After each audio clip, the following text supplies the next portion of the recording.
I know my family gives away millions of dollars each year to charity, but how does that exactly level the playing field?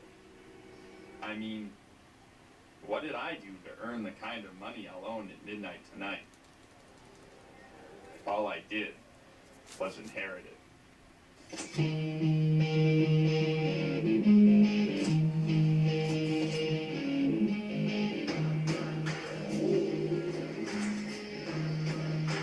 Yeah, a bunch of rich kids, huh?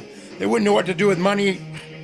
That's why we're gonna fall apart. Unless we convince these kids to spend the money right, we're screwed, Clark.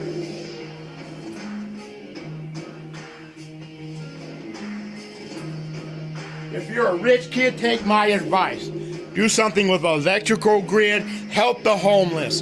Help people. Don't be a scumbag.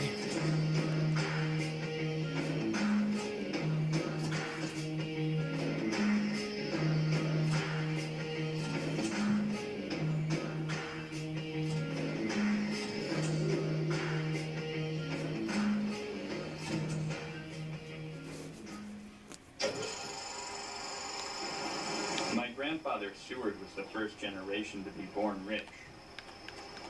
When he was my age, he bought a schooner and sailed to the Arctic.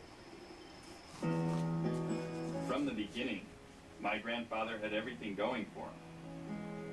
He went to the best schools, was trained in all the finer arts, and was introduced to all the right people. And I wasn't. And so was His father every American started kid from wasn't. scratch. He founded a company in 1886 that was called Johnson & Johnson. And they made sure that no one else It profited. wasn't long before the Johnson brothers were two of the richest men in America. It sure seemed like my grandfather had an ideal life. If only he'd known then about the trouble ahead. By the end of his days, my grandfather had managed to sink himself and his family into the kind of problems only truly mastered by the very rich. Ugly estate battles, bitter divorces, brutal publicity, and family ties undone by business rivalries. I've heard plenty of stories like my grandfather's, and I have a feeling that I'm not the only rich kid a little worried about the voodoo of inherited wealth. But the thing is, nobody wants to talk about money. I do. It's like this big Give me taboo some. always lurking We'll make under America the better. surface. That's why I want to ask other kids who were born rich about that one subject everybody knows it's not polite to talk about. Look, Jamie, this firm, we have represented your family for years. For years. I can't in good conscience recommend to the kinds of people you want to talk to about the kinds of things you want to talk about that they participate in the film. They have to be nuts. I mean, you're dealing with families that have always made it gospel that you don't talk about your money. And now you want to put them in a film that... I don't know how, I'm not surprised that you're having trouble getting people. Before I say anything, I just want to say that I'm really, really reluctant to do this. And I really don't like talking this thing at all. And I dislike you both immensely as a result of the fact.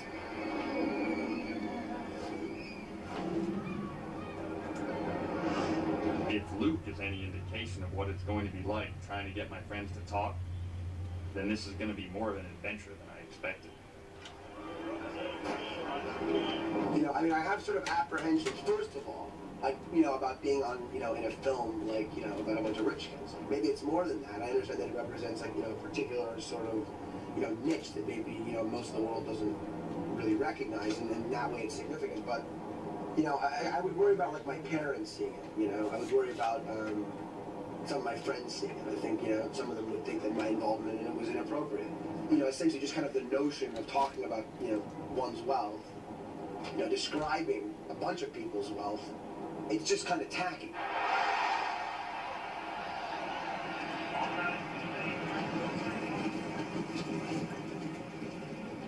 My father's in the gaming industry.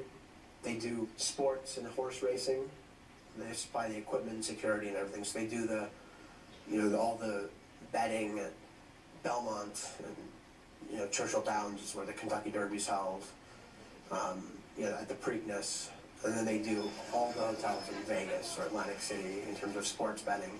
It's a pretty big business. My father told me at a very early age that I could do whatever I wanted. You can do whatever you want. You can be a cunt or violinist for all I care, as long as you do something. As long as you do something, you're going to be set up. You don't have to worry about anything. Don't do something. He didn't say, at that age, I might have to cut you off, but...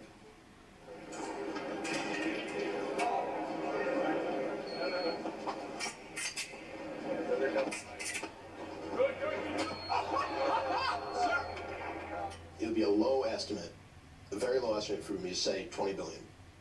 But I can't get too exact with it. But in attainable assets, that's the range our family's in. My grandfather goes by SI. His father went by SI. I'm my father's oldest son, so I'm SI number 4. And my great grandfather had bought a group of magazines under a label called Condé Nast. I don't remember what was in it originally, so I'm just going to name them all. Is that okay? I don't have enough fingers.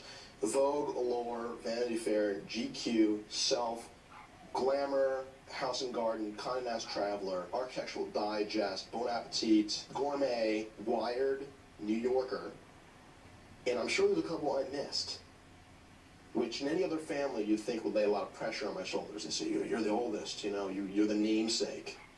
But it doesn't work that way in my family. You got to earn your way. If you don't go to school, at least somewhat, and if you don't work with the family and put in your time, you don't get shit. How